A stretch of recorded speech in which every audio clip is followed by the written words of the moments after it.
ഒരു രാജ്യം മുഴുവൻ നേരിടുന്ന പ്രതിസന്ധികളും രണ്ട് വ്യക്തികൾ തമ്മിലുള്ള ഉൾത്തർക്കങ്ങളും ഇന്റർട്വൈൻഡായി ഒന്ന് മറ്റൊന്നിൽ പ്രതിഫലിച്ച് മുന്നോട്ട് പോകുന്ന ചിത്രമാണ് പാരഡൈസ്. ശ്രീലങ്കൻ ജനത നേരിടുന്ന സാമ്പത്തിക പ്രതിസന്ധികൾ മാധ്യമങ്ങളിലൂടെ ദൂരെ നിന്നുള്ള ഒരു കേട്ടുകേൾവിയായാണ് നമുക്ക് അറിയാവുന്നതെങ്കിൽ വ്യക്തികളിലൂടെ അതിൻ്റെ ഉള്ളകങ്ങൾ കാണിച്ചു തരികയാണ് ഈ ചിത്രം. രാമായണത്തിൻ്റെ പലവിധ വായനകളും പാരഡൈസിൽ കാണാം.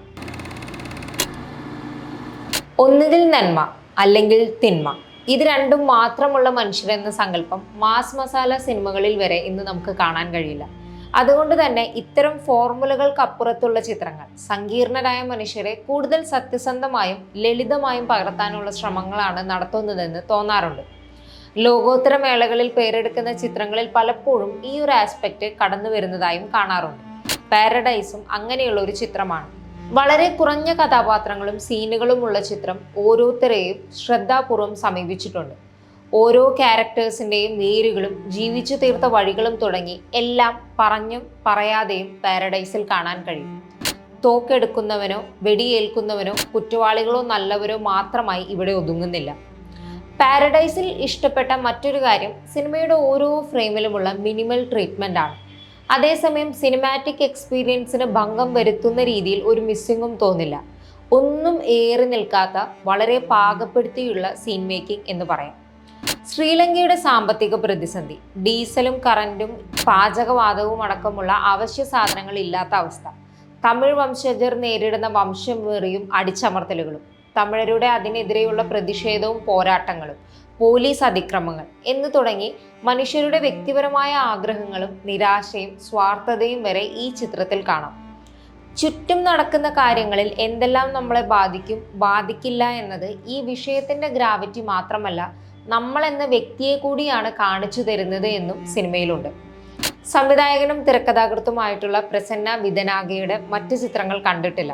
പാരഡൈസ് അവ തേടിപ്പിടിച്ച് കാണാനുള്ള ഒരു ആഗ്രഹം ഉണ്ടാക്കുന്നുണ്ട്.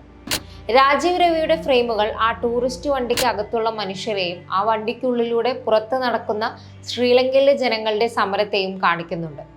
ശ്രീലങ്ക കാണാൻ എത്തിയിട്ടുള്ള രണ്ട് ഇന്ത്യൻ വിനോദസഞ്ചാരികളാണ് കേന്ദ്ര കഥാപാത്രങ്ങൾ എന്നതുകൊണ്ട് തന്നെ ശ്രീലങ്കയുടെ സൗന്ദര്യവും ചിത്രത്തിൽ കാണാൻ കഴിയും. ഹൈറേഞ്ചിലെ കാഴ്ചകളെല്ലാം സൂത്തിങ് ആണ്. പാരഡൈസ് എന്ന പേരിന്റെ ലിറ്ററൽ മീനിങ് ആ ഫ്രെയിമുകളിൽ കാണാൻ കഴിയും. കെയുടെ മ്യൂസിക് ഏറ്റവും ആവശ്യമുള്ളിടത്ത് അത്രയും സട്ടിലായി മാത്രമേ വരുന്നുള്ളൂ. ശ്രീകർ പ്രസാദിന്റെ എഡിറ്റും സിനിമയുടെ പേസിനെ എൻഗേജിങ് ആക്കുന്നതിൽ പ്രധാനമാണ്. വളരെ സീരിയസ് ആയിട്ടുള്ള സീനുകളുള്ള ചിത്രമാണ് പാരഡൈസ്. പക്ഷെ ഇതിനിടയിൽ ചെറിയ സറ്റയർ സ്വഭാവമുള്ള ചില സീനുകളുമുണ്ട്. അവ വളരെ ബ്രില്യൻ്റ് ആയും തോന്നിയിരുന്നു. മെഴുകുതിരികൾ കത്തിച്ചു വെച്ച ഒരു സീനിൽ അമ്മു അത് കണ്ട് റൊമാൻറ്റിക് എന്ന് പറയുകയും ജോലിക്കാരൻ പവർ കട്ടാണ് മാഡം എന്ന് മറുപടി പറയുകയും ചെയ്യുന്ന സീൻ വിറ്റിയും വളരെ തോട്ട് പ്രൊവോക്കിംഗുമായിരുന്നു. സിനിമ രാമായണ കഥയെ ഇൻകോർപ്പറേറ്റ് ചെയ്തിരിക്കുന്നത് പാരഡൈസിനെ വളരെ പോയറ്റിക് ആക്കുന്നുണ്ട്. ഡയലോഗുകളിലും ചിത്രത്തിൽ കാണിക്കുന്ന ടൂറിസ്റ്റ് സ്പോട്ടുകളിലുമെല്ലാം രാമായണം കടന്നു വരുന്നുണ്ട്. ശ്രീലങ്ക എന്ന രാവണന്റെ നാടും രാമനോടും സീതയോടും സാമ്യം തോന്നുന്ന കഥാപാത്രങ്ങളും ഇവിടെയുണ്ട്. വനവാസം, ലങ്കയെ ദഹിപ്പിക്കുന്ന ഹനുമാൻ, ലക്ഷ്മണൻ, ചോദ്യം ചെയ്യപ്പെടുന്ന സീത, കാട്ടിലെത്തുന്ന ആ മാൻ എന്നിങ്ങനെ പലതും നമുക്ക് ഓർമ്മയിൽ വരും. വാൽമീകി രാമായണം എന്നൊന്നു മാത്രമല്ല, വ്യത്യസ്തമായ 300ഓളം രാമായണങ്ങൾ ഇവിടെ കാണാമെന്നുള്ള ഡയലോഗ് അമ്മു പറയുന്നുണ്ട്. ഇന്ത്യയിലിരുന്ന് സിനിമ കാണുമ്പോൾ ഈ ഡയലോഗിന് പലവിധ മാനങ്ങളുണ്ട്. പാരഡൈസ് എന്ന സിനിമയിൽ നടക്കുന്ന സംഭവങ്ങൾക്കും ഇതുപോലെ വ്യത്യസ്തമായ വായനകൾ സാധ്യമാണ്. രാമായണം എന്ന ഇതിഹാസ കഥയ്ക്ക് മാത്രമല്ല, കൺമുന്നിൽ നടക്കുന്ന യാഥാർത്ഥ്യങ്ങൾക്ക് പോലും അത് ആരാണോ കാണുന്നത് അതിനനുസരിച്ച് തികച്ചും വ്യത്യസ്തമായ നരേഷൻ, വ്യത്യസ്തമായ സത്യങ്ങൾ വരെ ഉണ്ടാകും എന്നും സിനിമ പറയുന്നുണ്ട്. ഇനി പെർഫോമൻസിലേക്ക് വന്നു കഴിഞ്ഞാൽ സ്വാഭാവിക പ്രകടനങ്ങൾ കൊണ്ട് പേരുകേട്ട റോഷനും ദർശനയും പാരഡൈസിലും അത് തുടരുന്നുണ്ട്.